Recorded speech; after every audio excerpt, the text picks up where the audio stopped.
Hey y'all, welcome back to our channel where we do all kinds of stuff around here. So today we're going to make a simple tender pork chop. So what we want is our frying pan. We want to add a little bit of olive oil on high heat.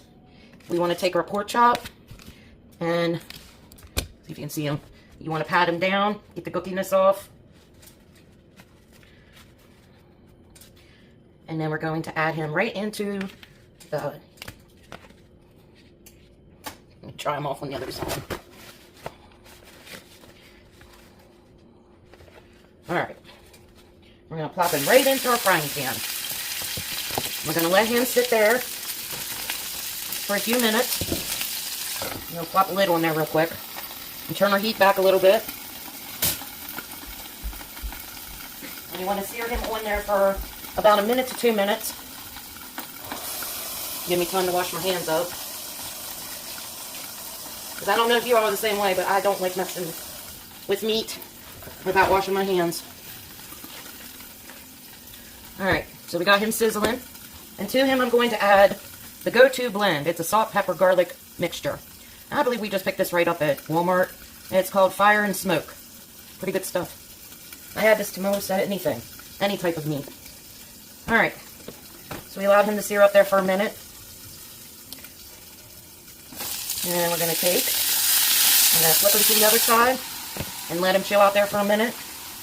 In the meantime, we're going to lower our heat back. So right now we're just building a crust on the outside.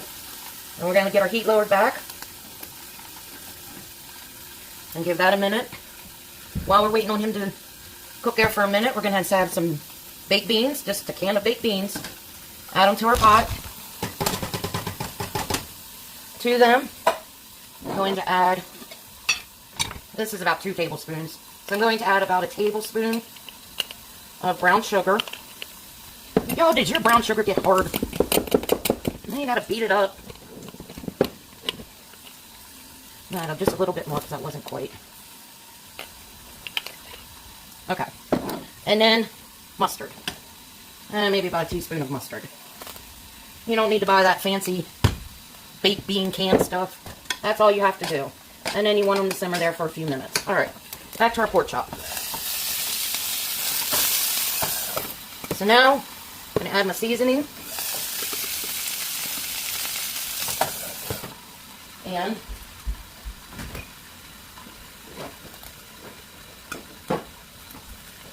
my butter. 2 tablespoons of butter. But we want to wait till that burner turns down just a little bit. We don't want it all piping hot. And we want to do about a tablespoon, but I'm going to cut it into slivers so I can spread it all over the pan. Alright. I'm going to flip him. And then I'm going to season him. And then I'm going to add butter. Hear how that sizzling has calmed down some? That's what we want. And then we're just going to let him sit there and just kind of vegetate until his internal temperature reaches 140 degrees. Once that happens, we're going to let it sit in our pan and rest for about 5 minutes.